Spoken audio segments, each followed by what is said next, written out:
কি রে তোরা আমার এরকম হাসাহাসি করতেছিস কেন? আর কি নিয়ে তোর নাগরদের নিয়ে? যা, আমার এগুলো নাই, আমার এগুলো কবি না। তো মঞ্জু ভাইয়ের কি খবর? মঞ্জুরে তো সেদিন আমি ঠাডায় দুটো চট দিছি জানো। এমনি কইস না, তুই যা শুরু করছস গ্রামের সব ওলা করে তুই দৌড়াইতাছিস। 2 দিন পর তো তোর লেগা বুইড়া বেটাও জিতবে না। না জুটলে নাই, আমি জীবন কোনোদিন বিয়াই করবো না। এমন বড় বড় কথা দেখুন না তোমার কয়দিন থাকে। শোন, তোরা যে আমার নিয়ে তো কথা কইতেছিস না, তোরা দেখবি একদিন সত্যি সত্যি আমার স্বপ্নের রাজকুমার আসবে, আর আমি আমার স্বপ্নের রাজকুমারের জন্য অপেক্ষা করতেছি। তো তোর কেন মনে হইলো তোর জন্য রাজকুমার আসবে? কারণ আমি কি, আমি একটা রাজকুমারী। এই যে জমিদারের নাতনি, পাড়া বেড়ানি শেষ হচ্ছে, এখন আসেন রান্নাঘরে একটু সাহায্য করেন। আমি একা মানুষ, এতগুলো মানুষে হাড়ি ঠেলতে পারবো না। এতজন মানুষ কই পাইলা? বাটে তো মাত্র 3 জন, তুমি, আমি আর আব্বা। জি না, শহর থেকে মেহমান আইতেছে, তোর আব্বার বন্ধু তার পোলা আইতেছে, কয়েকদিন থাক। বাইরে মেহমানের জন্য একটু ভালো মন্দ রান্না করতে হবে না? আবার মেহমান আইতেছে? কয়দিন আগে না মেহমান বিদায় করলা? আমি এসব মেহমানদারিটারি করতে পারবো না। ক্লাবদারে গিয়ে গিয়ে আমার গায়ের রংটা একদম কালো হয়ে গেছে। আরে কি ব্যাপার, এখন তো রান্না শুরু করো নাই? ওরা তো আইসা পড়লো বুঝলা। তাড়াতাড়ি কেমনি করবো? তোমার রাজকন্যা তো কোনো কাজে হাত লাগাইতেছে না। মারে তোর মার সাথে একটু হাত দে। আমার বাল্যকালের বন্ধু বহুদিন পরে আমাকে গ্রামে আসতেছে। অগত গ্রামে কেউ নাই, ওর ছেলের মাথায় নাকি কি একটা অসুখ হয়েছে, এই জন্য আমাকে বাড়িতে আসবো, কয়দিন থাকবো। তাই বলে এই গ্রামে আর কোনো বাড়ি খুঁজে পাইলো না, আমগো বাড়িতে আইতে হলো। এসব রান্না বান্না আমি করতে পারবো না, আপদ বিদায় করো। হরং বাজতেছে, আইসা পড়ছে মনে হয়। আল্লাহ রে। জায়গা পাইলো না, পুরো বাড়ি খুঁজে আমার বাড়িতে আইতে হলো। আরে বন্ধু, কত বছর পরে তুই গ্রামে আসলি। তো আসতে কোনো অসুবিধা হয় নাই তো? কোনো অসুবিধা নেই। শান্ত বাবাজি কই? তো গাড়িতে এখনো নামে নাই।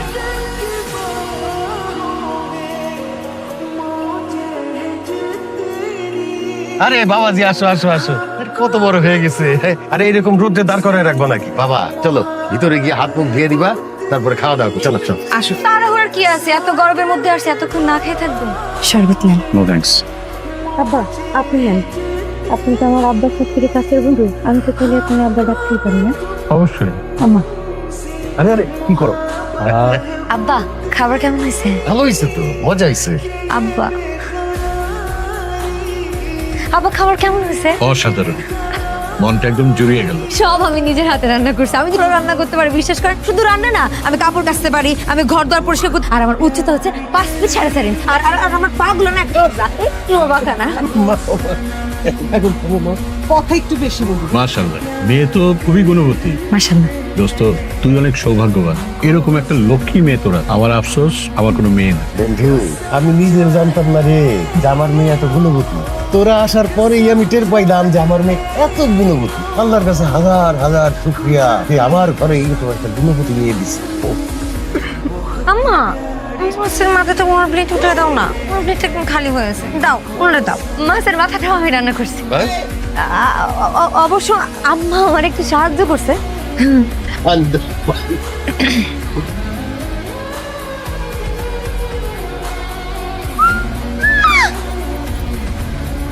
সি সি সি সি সি, কি দেখলাম?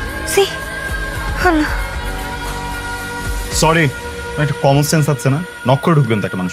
আচ্ছা আপনি শুধু এরকম সরি সরি কোন কেন? সমস্যা কি আপনার? আসলে সরি তো আমার কোয়া উচিত ছিল। সত্যি তো আমার তো এরকম নক না করে ঢোকা উচিত হয়নি, কিন্তু মুরব্বীরা একটা কথা বলছে, যেটা হয় ভালোর জন্য হয়। সরি, আবারও কয় সরি। ওইভাবে বলিনি। শোনেন, বিষয়টা একদম ফানি না, পুরো বিষয়টা আনকমফোর্টেবল করার মতো। আমি আপনার যে অবস্থায় দেখছি, এটা যদি বাইরে জানাজানি হয় তাহলে সমস্যা নেই, আমি আপনার বিয়ে করবো। মানে কি? করছি আপনার সাথে, যোগ বুঝেন না? আচ্ছা আপনার কি লাগবে? আমি কি করতে পারি আপনার জন্য?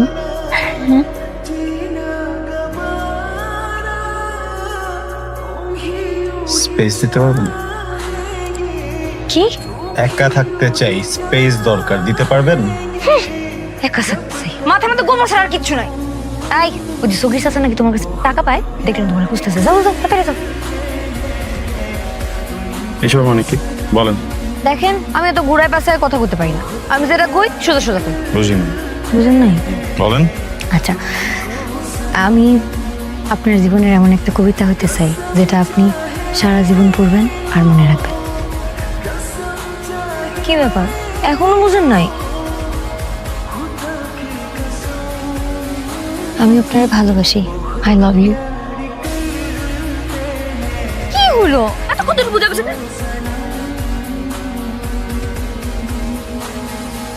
শহরের মানুষ থেকে কি যা মনে হয় তাই করবো? হয় তুই এইসব কথা কইতে দিছিলি কেন? তোর এই শিক্ষা দিছি?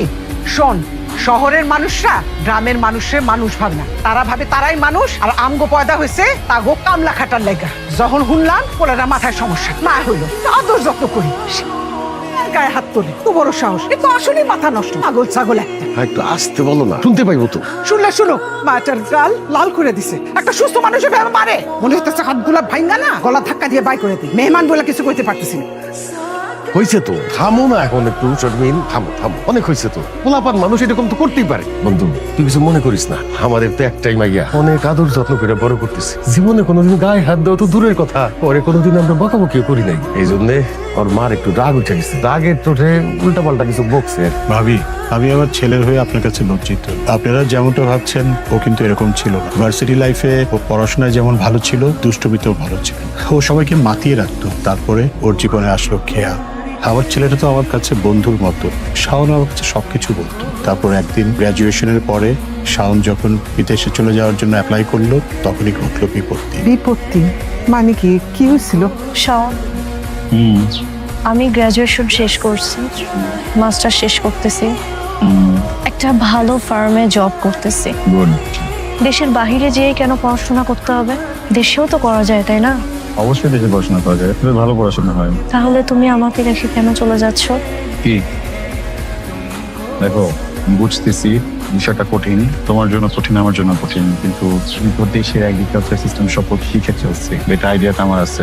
আমি না চাই বিভিন্ন দেশের সিস্টেমটা জানতে, তখন সবকিছুকে ব্লেন্ড করে দেখবো আমি দেশে একটা রেগুলেশন ঘটাবো। শাওন, আমি চাচ্ছি না তুমি দেশের বাইরে যাও। কে প্লিজ এখন এইসব বলো না।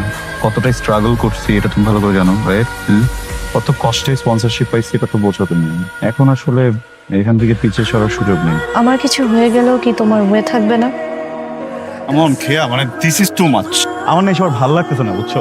আর তুমি না প্রয়োজনে অপ্রয়োজনে প্রত্যেকটা কাজে আমাকে থ্রেট করো। হ্যাঁ, কথা কথা মরে যাবা, কথা কথা মরে যাবা, কথা তোমাকে হারাই ফেললে। এতদিন পর্যন্ত সিলি সিলি বিষয় নিয়ে করছো, আমি কিছু বলি নাই। অনেক কিছুতে মেজাজ খারাপ হয়েছে, অনেক কিছুতে আমার অনেক সমস্যা হয়েছে, তো আমি কখনো কিছু বলি নাই। আমি সবসময় তোমার কথাটা রাখছি, তোমার মন রাখছি। আজকে আমার ক্যারিয়ার নিয়ে, আমার লাইফ নিয়ে, আমার ড্রিম নিয়ে কথা বলছো তুমি, এখানে তুমি আমাকে থ্রেট দিচ্ছ। দেখো দেখ, আমি আমার ক্যারিয়ার কারোর জন্য কম্প্রোমাইজ করবো নেভার, বুঝছো? তুমি আমাকে যত থ্রেট দাও, এই থ্রেট এবার আমি মানবো না। আমার গোল, আমার ক্যারিয়ার, আমার ড্রিম, আমি কারোর জন্য কম্প্রোমাইজ করবো না। শাওন, তুমি দেশে স্টাডি করবা। আমি আমার ক্যারিয়ার কারোর জন্য কম্প্রোমাইজ করবো।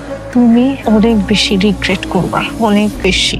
নিজের স্বপ্ন বাচ্চাতে আমার যদি রিগ্রেট করতে হয়, আমি 1000 বার রিগ্রেট করতে রাজি। মেয়েটা সুইসাইড করে। তারপর থেকে শাওন এই প্রেম, ভালোবাসা সব নিতে পারতো না। কেয়া যেভাবে ওকে প্রপোজ করেছিল, তিতলি ঠিক একইভাবেই সব যখন কথা বলতে গেল, ওকে নিতে পারে নাই। ওর কোনো দোষ নেই, ও আসলে এমন ছিল না। আবারও লজ্জিত। ভাইজান, আমারে মাফ করে দেন। আমি রাগের মাথায় পোলাটারে অনেক উল্টা পাল্টা কথা কই, আমার ভুল হয়ে গেছে। আমি আল্লাহর কাছে দোয়া করি বাবা সিসেন অনেক তাড়াতাড়ি সুস্থ হয়ে যায়। ভাবি, আপনি তো শাওনের মায়ের মতো, মা তো ছেলেকে বকতেই পারে, তাই না? আরে বন্ধু দেখ, তোর যতদিন খুশি, শাওন যতদিন ভালো না হয়, তুই আমার এখানে থাক। অন্তত তোর একলার পোলা না, আমারও তো পোলা।